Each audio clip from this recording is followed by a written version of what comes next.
Face aux tensions commerciales, face à l'urgence climatique et aux conséquences de la pandémie, notre politique commerciale a fait son aggiornamento, et ce, sous l'impulsion du président de la République depuis le discours de la Sorbonne. Les 13 et 14 février dernier, j'ai réuni mes homologues européens à Marseille pour le Conseil commerce informel de la présidence française du Conseil de l'Union européenne.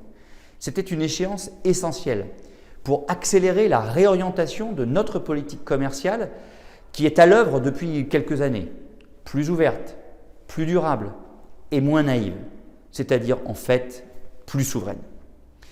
Renforcer notre souveraineté, cela veut dire nous donner les moyens de défendre plus efficacement nos intérêts et nos valeurs et les intérêts de nos entreprises contre la concurrence déloyale ou contre des pratiques inacceptables telles que celles imposées par la Chine à la Lituanie.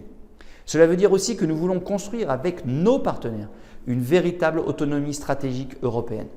L'impact de l'agression militaire déclenchée le 24 février par la Russie contre l'Ukraine nous rappelle brutalement la nécessité de progresser rapidement sur cette voie de l'autonomie stratégique que la France trace depuis 2017. À Marseille, ville ouverte sur la Méditerranée, nous avons également réaffirmé la priorité donnée à l'approfondissement des relations commerciales et d'investissement entre l'Europe et l'Afrique, condition de la prospérité et de la résilience de nos deux continents. Nous sommes également déterminés à amplifier la dynamique de renouveau des relations économiques entre l'Union européenne et les États-Unis, notamment au sein du Conseil commerce et technologie dont la prochaine réunion aura lieu en France mi-mai.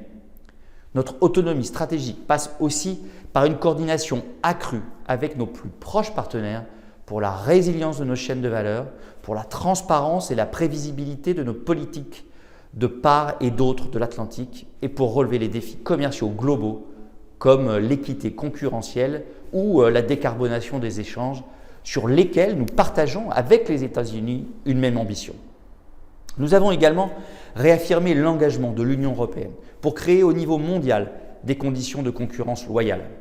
Tous les acteurs du commerce international doivent jouer selon les mêmes règles. L'Organisation mondiale du commerce, l'OMC, doit jouer à cet égard un rôle clé. Conformément aux souhaits des ministres européens exprimés à Marseille, la réunion ministérielle de l'OMC a depuis été fixée à la mi-juin. Voilà, en quelques mots, quelles ont été les avancées obtenues lors du Conseil informel commerce de Marseille. Nous continuerons tout au long de la PFUE et au-delà de travailler pour rendre l'Europe plus forte, plus indépendante et plus souveraine. Je vous remercie.